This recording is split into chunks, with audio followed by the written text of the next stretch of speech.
রাগী মানুষের মন ভালো হয়, কথাটা খুবই অশ্লীল একটা কথা।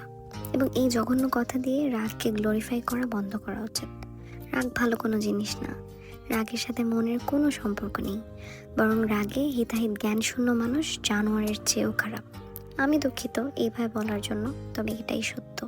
ধারণা করি রাগী মানুষের মন ভালো হয় কথাটার প্রচলন করা হয়েছিল ডোমেস্টিক ভায়োলেন্সকে জাস্টিফাই করার জন্য। আগের প্রজন্মের মানুষ বউ পেটানোর পর বা ছেলে মেয়ে পেটানোর পর এই কথাটা ইউজ করত।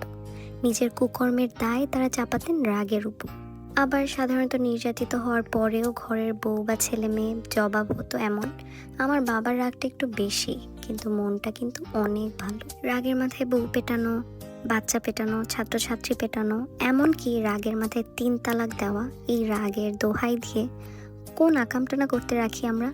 আপনার বাপ হোক আর দাদা হোক, রাগী যেই হোক না কেন, তাকে স্পষ্ট করে বলতে হবে রাগ একটা খারাপ জিনিস, বাজে জিনিস, অশ্লীল জিনিস।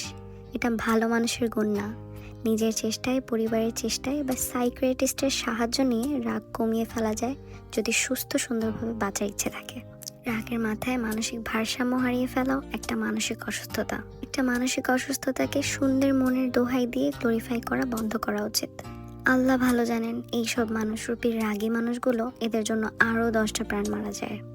এরা কিন্তু বেঁচে থাকে মানুষকে খুব কষ্ট দেওয়ার জন্য। রাগ না করে একটা সম্পর্ক সুন্দর রাখা যায়, আবার এই রাগ দিয়ে যুদ্ধ বাঁধিয়ে দেওয়া যায়। খুব অল্প সময়ের জীবন আমাদের। সুস্থ সুন্দরভাবে বাঁচার জন্য নিজেকে ও নিজের রাগ, ইগো, অহংকার, ইমোশনগুলোকে নিয়ন্ত্রণ করা শিখতে হবে। অসময়ের ভালোবাসা জীবনে কোনো কাজেই আসবে না, তাই সময়ের কাজ সময় করুন। সময়কে নিজের নিয়ন্ত্রণে রাখুন। জীবনে তাহলে সুখ, দুঃখ, কষ্টের মাঝেও একটু হলেও শান্তি খুঁজে পাবেন।